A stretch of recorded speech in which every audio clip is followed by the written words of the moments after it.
Well, you can probably hear that I'm still a bit out of breath after that ascent. I don't know what the locals call this particular dune, but I call it Everest in my mind's eye.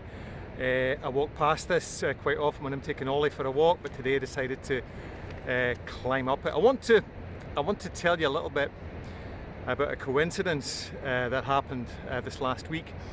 I've been reading my way through the Psalms using a kind of daily lectionary, and the last few days the psalm in question has been Psalm 73, which is not one that I'm familiar with, but I have to say it was really speaking to me this week.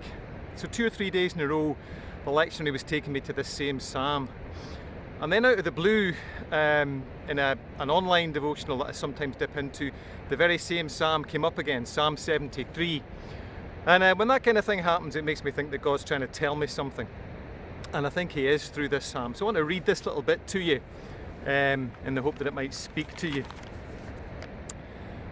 The psalmist says, "When my heart was grieved and my spirit embittered, I was senseless and ignorant. I was a brute beast before you." In other words, I didn't know what to do and where to go and how to think. "Yet I am always with you. You hold me by my right hand. You guide me with your counsel, and afterwards you will take me into your glory. Whom have I in heaven but you? And earth has nothing I desire but you. My flesh and my heart may fail, but God is the strength of my heart and my portion forever." I don't know about you, but there's a lot of things in my life at the minute that are saddening me or grieving me, making me feel concerned or anxious about the future. And the temptation is in those circumstances to rush ahead, to redouble our efforts, to work harder, to not just pause, but to keep trying to solve the problem ourselves. And in the midst of that, I love the line in this psalm that says that God has taken us by our right hands. Now think about that for a moment. For, 80% of the population, your right hand is the hand that you do things with. It's your busy hand, your active hand, your capable hand, your strong hand. And this is the hand that God takes us with. I think there's something in that for us.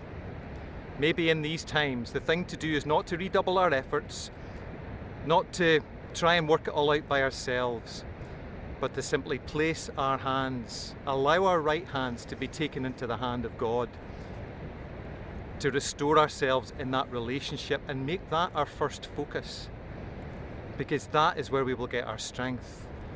That's where we will get our guidance.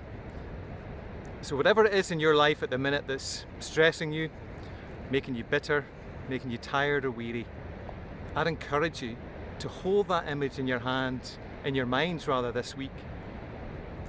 The image of God holding you by the right hand, focusing in on that relationship, and from that still place of strength and encouragement and togetherness, then looking forwards to the future and whatever it might hold. God bless and all the best for this week. Take care.